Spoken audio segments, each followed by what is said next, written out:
السلام علیکم ناظرین، آپ نے یہ تو سنا ہوگا کہ کشمیریوں کے حق میں یوم سیاہ منایا جا رہا ہے پاکستان میں، یا شاید کسی طبقہ فکر کی طرف سے یہ بھی سنا ہوگا کہ فلسطینیوں کے اوپر ہونے والے اسرائیلی مظالم کے لیے یوم سیاہ منایا جا رہا ہے۔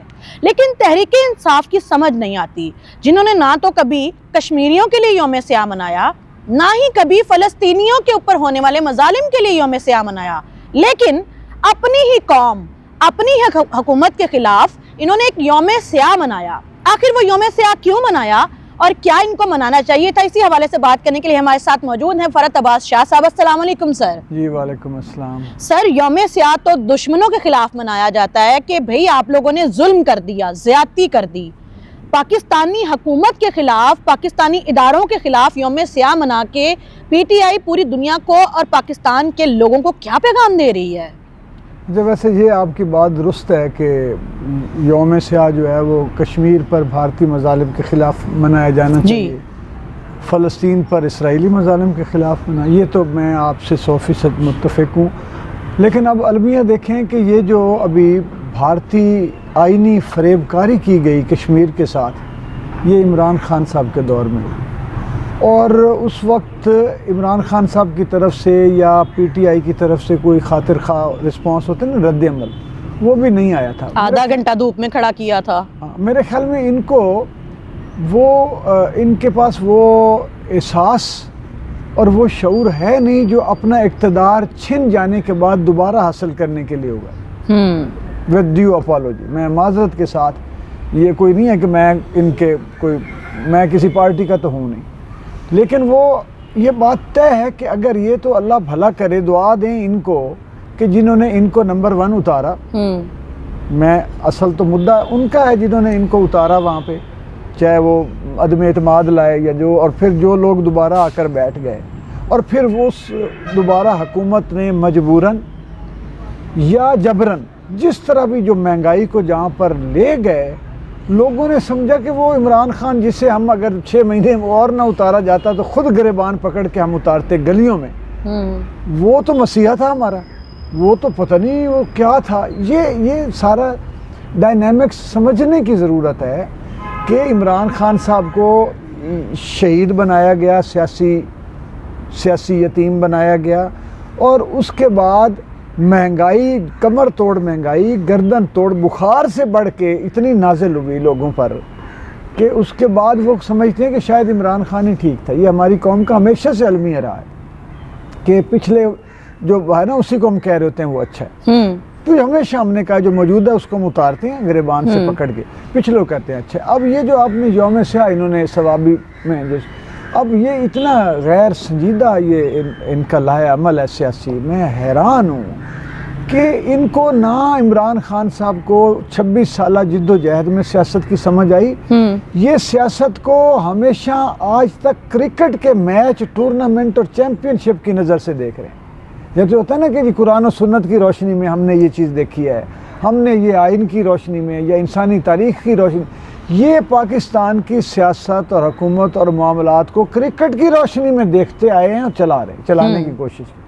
اب بھی کرکٹ میچز کی روشنی میں یہ تو حالات ہیں، یعنی سیاسی بردباری اور سیاسی جو کہنا چاہیے کہ دانائی اتنی ہے کہ ہم کرکٹ کی روشنی میں اپنا ملک چلانے کی کوشش کی ہے۔ اب یہ جو یوم سیاہ کی آپ نے بات کی ہے، میں سخت لفظ بولنا نہیں چاہتا، میں قابل احترام ہے میرے لیے سارے ہی لیڈرز، کیونکہ ذاتی طور پہ احترام کو میں سمجھتا ہوں کہ کرنا چاہیے سب کا انسانی سطح پہ، لیکن بات یہ ہے کہ یہ ہمارا ملک جو ہے، یہ کیا اگر آپ کے پاس کوئی سیاسی لائحہ عمل نہیں ہے، سیاسی حکمت عملی نہیں ہے، کوئی آپ کے پاس سیاسی روڈ میپ نہیں ہے، تو کیا ملک جو ہے وہ اس کے متحمل ہو سکتا ہے کہ آپ کی ہر اونگی بونگی حرکت اور بحران اور انتشار کو سہتا چلا جائے؟ یعنی اسی کے پی کے میں جہاں پہ ہمیں انسرجنس فیس کرنا پڑ رہی ہے، افغانستان کی طرف سے دہشت گردی، انڈیا اور افغانستان کا گٹھ جوڑ جو ہے وہ ہمارا ان کو بس نہیں چلتا کہ ہمارا نرخرا ادھیڑ کے رکھ دے، اسی خیبر پختونخوا کے اندر جو ہے یہ سیاسی ابتری اور بے چینی پھیلائی ہوئی ہے۔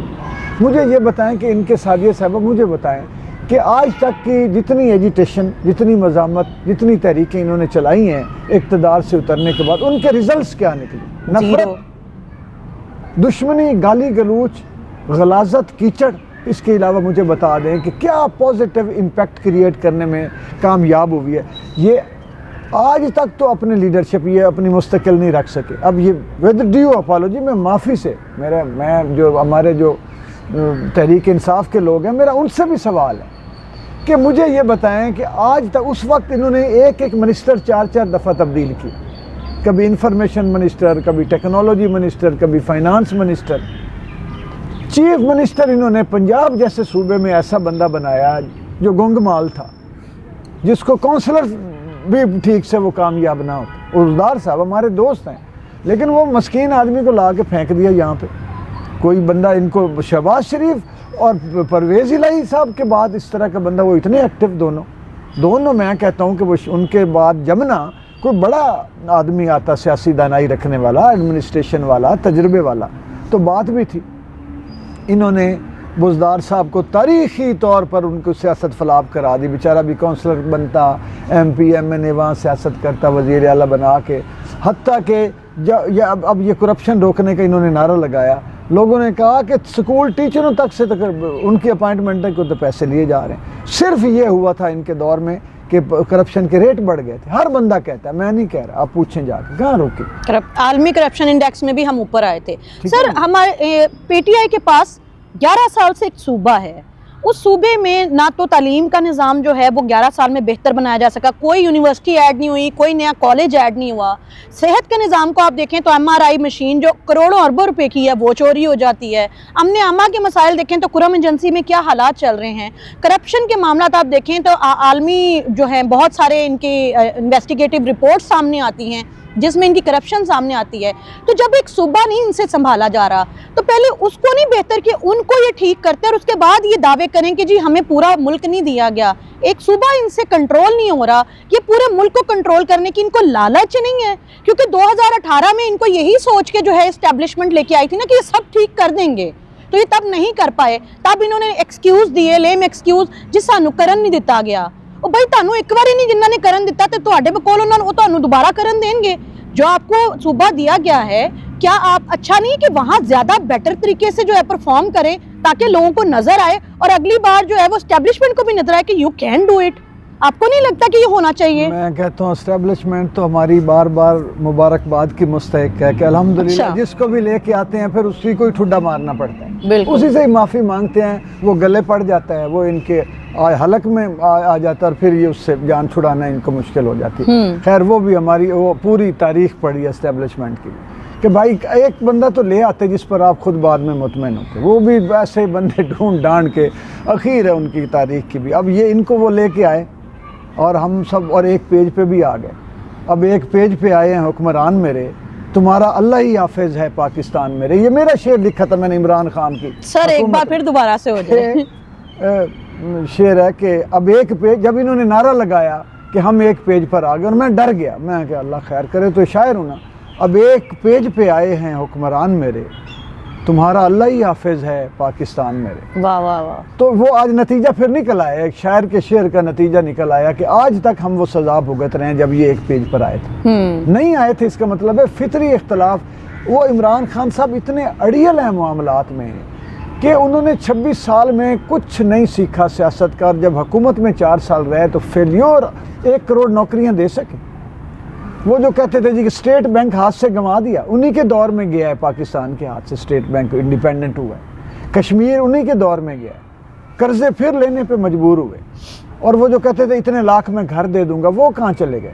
اتنی آپ نے بہت اہم بات کی ہے، اور میں سمجھتا ہوں کہ اس بات پر ہمیں ساری قوم کو غور کرنا چاہیے کہ اگر آپ کو ایک صوبہ مل گیا تھا تو یار ایک دفعہ سارا کچھ وہاں پہ تو ہوا نہ آپ نکلنے تو یہ ہمارا صوبہ، میں آپ کو بتاؤں چودھری پرویز الہی، وہ ان کو اتنے خوفناک دور میں وزارت ملی، حالانکہ میرے ان سے بھی رہے ہیں، میں ان کی موجودگی میں جیل میں بھی گیا ہوں ایک دفعہ ان کی وزارت اعلیٰ میں ریڈیو کے پروگرام پر، تو میرے چاچے مامے کوئی بھی نہیں سیاستدان، لیکن میں جو کسی کی اچھائی ہے وہ تعریف کرنی چاہیے کہ انہوں نے اتنی دہشت گردی ملک میں ہو رہی تھی، لیکن اپنے صوبے کو انہوں نے ایسے بچا کے رکھا. انہوں نے کہا بھائی یہاں نہیں میں انہیں دوں گا جب تک میں ویجیلنٹ کر دیا فورسز کو, خدا کی قسم. تو یہ کم از کم ان کو یہ چاہیے تھا کہ یار ہم اپنا صوبہ, ان لوگوں کو جو ہمارے اشارے پہ دوڑے چلے آتے ہیں, معصوم لوگ, پیارے لوگ, ان کو سکھ دوں, ان کو نوکریاں دوں, روزگار ان کو, پٹھان بچوں کو خوبصورت. میں یہ آپ کو بتاؤں, میں پٹھانوں سے محبت کرتا ہوں, میں پنجابیوں سے لڑ پڑوں گا بینگ اے پنجابی. میں سندھی, بلوچی, پٹھان, کشمیری, میں گلگتی بلتستانی لوگ, آئی لو دیم, میں ان سے پیار کرتا ہوں. اور پٹھان مجھے, میں وہ بڑی عزت کرتا ہوں. ان معصوم بچوں کو روزگار دیتے, ان معصوم بچوں کو تعلیم دیتے, مواقع دیتے. ان کو باہر, بھٹو صاحب نے کیا کیا تھا, بھٹو وین تو پکڑ, بھٹو صاحب نے اپنے ملک کے لوگوں, کشمیریوں کے لیے باہر اتنی اپرچونٹیز پیدا کی تھی کہ آج تک کشمیری جو ہیں وہ باہر, وہ خاندان ان کے خوشحال ہو گئے. تو یار کچھ یہ ایسا کوئی کام کیا ہوتا. باہر والوں سے بھی پیسے مانگتے ہو چندے, اور پھر ان کو کہتے ہو کہ اب روک دو, نہ بھیجو, کہیں ملک کو نہ فائدہ ہو جائے, آپ بندے اپنے خاندان مار دو, ان کو نہ بھیجو. سر ایک اور بات پوچھنا چاہوں گی کہ ٹھیک ہے آپ الیکشن کے, پوری دنیا میں ہوتا ہے کہ جو اپوننٹ پارٹی جو ہار جاتی ہے, ہارنے والی پارٹی کہتی ہے کہ جی یہ الیکشن میں دھاندلی ہوئی, سبھی لوگ یہ کہتے ہیں, ہمارے ہمسایہ ممالک میں بھی ہوتا ہے. لیکن اس بنیاد پہ جب ایک سال پورا ہو جاتا ہے تو اس دن کو یوم سیاہ کہنا, آپ کو لگتا ہے کہ ٹائٹل یوم سیاہ کا یہ ٹھیک ہے, کوئی اور نام دیا جا سکتا تھا اس کو؟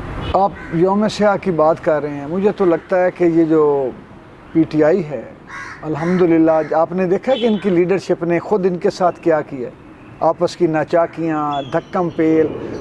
ان کا ہر جلسہ یوم سیاہ ہے, ہر بحران پاکستان کے لیے یوم سیاہ ہے, ہر ان کا جلوس, تحریک, لوگوں کو مروانا, لوگوں کو اکٹھا کر کے کبھی اپنی ضمانتوں کے لیے بلا لینا, کبھی اپنے یہاں گھروں کے لیے بلا لینا, جی پولیس آ گئی ہے, شیلڈ, ہیومن شیلڈ بنا لو. یہ کیا چھوڑا پن, یہ سیاست ہے؟ یہ کون سا وہ لیڈر دنیا میں مجھے دکھائیں جو اپنی ضمانت کے لیے وہ پوری اپنی کارکنوں کو بلا لے, اپنے گھر کے آگے سامنے ان کو کھڑا کر دے, جی گھر نہ گرانے دینا. یہ امیچیورٹی ہے. یہ ان کا ہر دن جو ہے وہ اس وقت پاکستان کے لیے یوم سیاہ ہے. اور میں بڑا دکھی دل سے کہہ رہا ہوں کہ پاکستان کو اس وقت ضرورت ہے کہ سال 6 مہینے بھائی ان کو خدا کے لیے معافی دے دو, کچھ لوگوں کو اپنے پیروں پہ کھڑا ہونے دو, کچھ سکھ کا سانس لینے دو, کوئی مہنگائی کم ہونے دو, کچھ ہمارے کچھ صورتحال بہتر ہو رہی ہے معیشت کی, تو اس کو ہونے دو. میں تو یہی اپیل کر سکتا ہوں. یہ ثوابی کے جلسے میں کیا کر لیا, وہ پنجابی میں آپ ہوتی تو آپ کچھ کہہ دیتی, محاورے ہیں کہ کیا لیا. تو میں بھی یہی کہتا ہوں کہ کیا ہو گیا, کیا نتیجہ کیا نکلا ہے, سوائے پھر ان کو خوار کیا, بیچارے بے روزگار نوجوانوں کو گھروں سے نکالا ہے. بہت تکلیف ہے. سر آپ نے پنجابی محاورے کی بات کی تو میرے دماغ میں محاورہ آ گیا کہ اللہ دتیاں گاجنا تے وچے ہی رمبا رکھ. اس کا مطلب یہ ہے کہ جب آپ کو موقع ملتا ہے تو آپ ڈیلیور کرنے کی بجائے آپ لیم ایکسکیوزز دینا شروع کر دیتے کہ اس نے کام نہیں کرنے دیا, اس نے کام نہیں کرنے دیا. اپنی حکومت, اپنی ریاست اور اپنے اداروں کے خلاف یوم سیاہ منانے سے بہتر ہے کہ کے پی کے پی ٹی آئی کو ملا ہوا ہے وہاں پہ ڈیلیور کریں, اتنا کام کریں کہ لوگ اگلے الیکشن میں خود بخود ان کو ووٹ دیں اور اسٹیبلشمنٹ بھی ان کے خلاف کچھ نہ کر پائے. اگر 8 فروری کو ووٹ دیا گیا ہوتا تو پھر کے پی کے میں پی ٹی آئی کی حکومت نہ ہوتی. آپ کی اس بارے میں کیا رائے ہے ضرور اظہار کیجیے گا. تلخیوں سے تلخ باتوں کے ساتھ سعدیہ خالد کو اور فرحت عباس شاہ صاحب کو اجازت دیجیے. اللہ حافظ.